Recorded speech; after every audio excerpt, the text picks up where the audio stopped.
Alright, so video here that I'm about to show y'all. This is a video of, you see the two individuals sitting there on the right side of my screen here. There, matter of fact, I'll get up and show you here real quick. So, this individual right here, this individual is an ex-inmate, been upstate, is not from this area at all, from a different area. Nobody knows him out here. This is a CO at this area's local prison. This is also a CO at the local prison, his friend. This video starts out, it's in the middle of, went to trial and whatnot, but this video starts out right here. As you can see, it's 1 second in. This is what they took for evidence to put this man in jail, even though this man assaulted him first, and then he assaulted him afterwards. And by the way, just because everything that's going on right now, just take notice that all three of these guys are white, and he gets treated like very unfairly. Let's adjust this.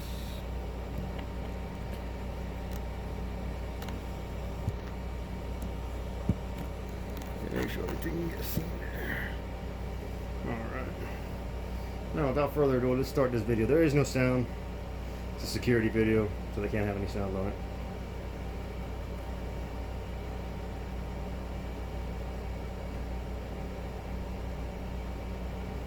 Now you see, it looks like the two are having a conversation. They just tinked glasses with each other. So it looks like they're having, just regular casual conversation of two individuals who've never met at a bar, right? things get crazy real quick.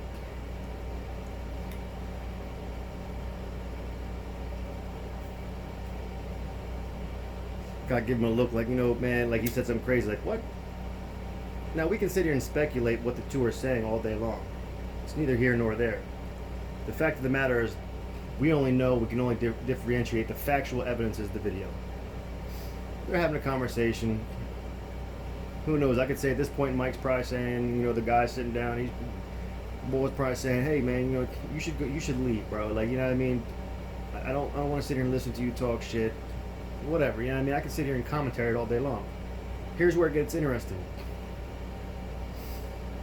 He sits up, but whatever he says makes the other gentleman get a little defensive.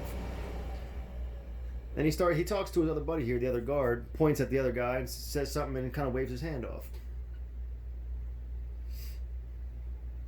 Now you see, these two guys are pretty damn big between the both of them. Especially this big guy. And they're both big. I mean, come on. Now I want you to take notice of this right here. He walks over and reaches out his hand here. Then the guard pushes him, and then he smashes this thing over his head. Now mind you, this whole time, now he's not being aggressive anymore. He actually puts his hands in his pockets, and then he pulls him out, you know what I mean? But he doesn't take a step towards him anymore. Now watch this guard. Now he's got his beer bottle, if you notice, upside down. Now this is textbook position right here to be considered a deadly weapon. And then he drops it, of course, after a while. And the woman goes over and picks it up.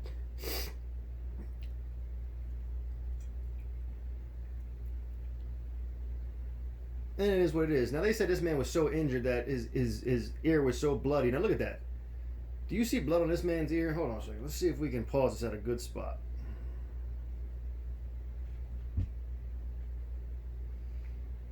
You can see over there, the rest of the club pretty much went back to normal at this point. He goes off scene, and he comes back on. He's got his hat in his hand.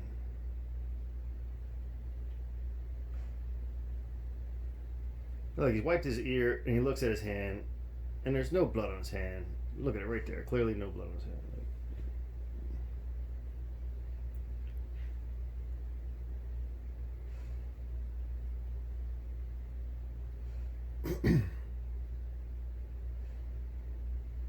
Now my thing is, everybody out there, what do y'all make of this video?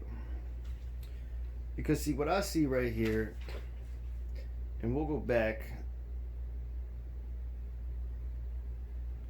to when the incident actually took place here. and wait till they start walking away here. We're going to try and freeze frame this as best as I can here. The way this is hooked up here. And they start to walk away.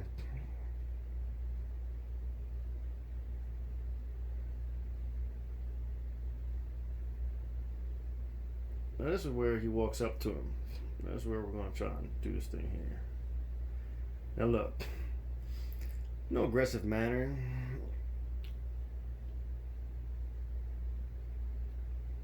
Now we're going to try and do this thing here, right?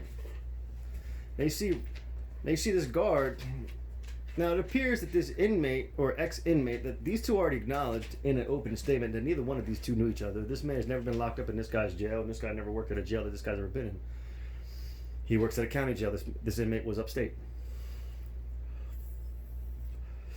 Now it appears in this picture that the inmate is reaching his hand out. It's open. He's reaching his hand out, shake his hand. Yeah, it's left-handed, but everybody knows in a criminal-minded world that to give somebody a left-handed shake is a sign of disrespect. So anyway, it looks like he's appearing to, shake this man's hand. I want you to make close contact because he never makes contact with the guard. However, you see the guard right now is in transition to move his beer into his other hand. And watch what he does when he frees his other hand up. He places it right on Mike's chest. Now Mike looks like he could have possibly at that point in time reached him. But now that he's being shoved, you notice the difference in his facial expression. Now watch what happens next. He shoves Mike back. Now this individual here is about, I think the record showed it was about 230 pounds. 235 pounds, 5'7". That's a short, stocky man. Low center of gravity. Hard to push. Looks like he's pushing it back pretty easily here. Now that he's pushed, now that right there, folks, now I know this seems trivial, but in the aspect of law speaking, that right there is simple assault. He put his hands on another individual hard enough that he moved him. It's simple assault. Now, what comes next is the ex-inmate here smashes the guard with his glass in whether we could say retaliation or self-defense. Because you figure this man, to give a little bit of his background, this man has also been in the Marines, the ex-inmate. He also suffers from PTSD. Not only from whatever he went through for the Marines, but also from what he's seen in being incarcerated. He's been through multiple stabbings. Not only has he dished them out, but he has also been stabbed multiple times. His mental is not there. So in this aspect, this man pushes him. Never once was he physical or aggressive. But when this man pushes him, automatically he goes into defensive mode. And this occurs. You see him draw back after he pushes the hand down. He goes forward.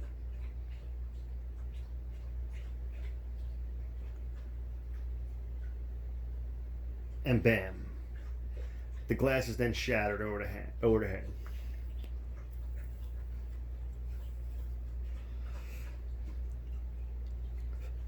Now immediately after doing that, he walks away.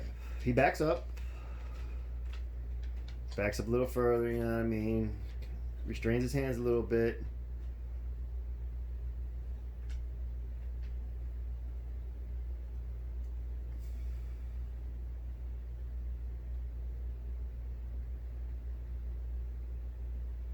Big dude's still standing there, obviously, you know what I mean? But when Riley comes back, this guard comes back, he then immediately has his beer still in his hand, and that thing's upside down, folks. Look at it right there. It's a weapon. Much so concerning that nobody is holding, mind you, nobody's holding this supposed aggravated assaulter and or aggressor back. He's restraining himself. If this was the vicious assaulter that these people are trying to make him out to be in a courtroom, this man's background, like I said, is vicious. his prior record is very bad. Very bad. There's no hiding that. Very violent individual. He has a very bad attitude problem. But this individual here you see now isn't the same individual that you see back then. Yes, you just seen what he did. But now I want you to take notice to the fact that he is withholding himself from engaging back in this fight when a man is clearly coming back after him with a weapon. Nobody's holding him back. He's standing there on his own while this man paces back and forth. Now look, security just shows up there. Security puts their hand on Mike. Now mind you, that same inmate just had this other guard put his hand on him and he assaulted him. However, you see what he's not doing here? This guy's got his hand on him. He's wrapping his hand around him now. Says, come on, bud, let's walk out this way. No problem. Walks out, no problem. Doesn't need it. Doesn't even need the escort. They don't have to physically remove him. But look at this. This guy's over here still wanting to go at it.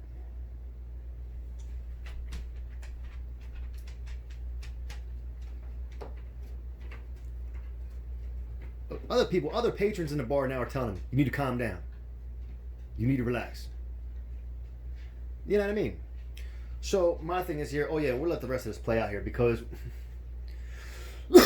it appears that this gentleman then goes out after him at the bar.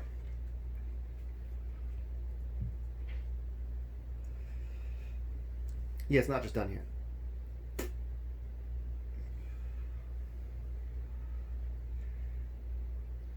He walks off frame here for a minute, comes back. Now my thing is, the courts are trying to make this look like it was an inmate retaliation on a guard. First and foremost, these two have already admitted in the opening statement to police that neither one of them knew each other other than that night sitting there at that very corner of that bar. That's the first time they ever talked to each other. The inmate has never even been in this county, let alone anywhere near this area. He actually lives 2 counties away. When he recently came home, he moved out here because he found a girl, moved out here, married her, and is an absolute great stepfather to her child. Now you see, here he goes. Here he goes out, and all of a sudden the bartender's like, "Oh, you need to come get your boy," and his buddy goes following him. Now, why would security even let that happen? First and foremost, like you shouldn't even let them be on the way out the bar. Now, mind you, so all being said, I question everybody out there on this. What do you think of this video? Me personally, I'm trying to tell the family that any good attorney with a set of balls on him, because nobody wants to make obviously the CO to be the bad guy here. However, clear plain sight shows that despite whatever that conversation was that took place, it doesn't matter. It's neither here nor there. Both of them were intoxicated, so we can't trust either one of their written testimonies. And nobody in that bar, I don't care what testimony you get, are going to give a recognizance, an exact recognizance of what exactly transpired with that conversation. It's not going to happen. The only thing we have to go off of factual to base a man's freedom off of is the video. The video shows that when he walked up to the man, that when the ex-inmate walked up to the CO, because that's how they're labeling this. When he reached his hand out to him openly, the CO pushed him, physically pushed him. Then he retaliated. Is it retaliation or is it self-defense? Like I said, he has PTSD. It's in his medical file. Because of that, in his environment that he's come from, and mind you, since he's been home, they made an ex-affiliation of his that he no longer has, tried to kill him. They tried to kill him because he wants no longer anything to do with that. He wants no longer to do anything in that lifestyle. This is also something the courts don't want to look at. They're looking at his past and saying he's still the same person. That man literally risked his life to get out of what lifestyle he used to be into, and it almost cost him his life since he's been home. He moved away from the area in which his problems initiated to get away from people that knew him, to start over. He found a good woman who is very good to him, and he is good to her. He is good to her daughter. and it's not even his child. This man is doing everything that he can to try to be and live a lifestyle of a better man. Now, mind you, with all that, walking in here with this PTSD, and that happened, somebody pushed him, and he's obviously intoxicated, both of them are. We don't know where his mind could have went to. His mind could have went to whenever he was in service. His mind could have went to when he was being attacked in jail. His mind could have went to being when he was attacked when he just came home. He doesn't know. Plain and simple. And it obviously shows that he's not the same man, because if that was the same man before, with this man's blatant strength, power, and sheer just prior record of how his mental state was, he would have demolished this man, even though his size. The two of them would have been a decent match for him. He backed up. He showed restraint after the situation and walked away without any incident. Even cooperated with police when police questioned him. Let them know, like, yes, this is what occurred. You know what I mean? The DA charged him with aggravated assault with a deadly weapon. Now, here in the state of Pennsylvania, assault with a deadly weapon is defined, and I'm not sure if it's different from every state or if this is federally, but assault with a deadly weapon is defined as something that is manufactured or made for that purpose. Now, it's only clear in the court of law that a beer bottle can be considered a deadly weapon only when it is turned upside down and or broken. Then it becomes a deadly weapon. Nothing clearly states or defines that a beer bottle or a beer mug, it's definitely not designed for a weapon, same as a beer glass. He never broke the bottle or never broke the glass to say pick up a glass shard, because now then he does have a weapon. It was sheer impulse in my eyes. Who somebody had at his bed had multiple attempts on his life. And it's clear by the fact that after he did what he did, he does what anybody else would do in that situation if they were being attacked. Not in this exact situation, but I'm saying if they were being attacked.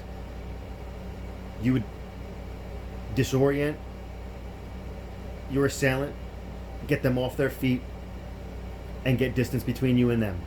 And that's what he did. He didn't attack him after that.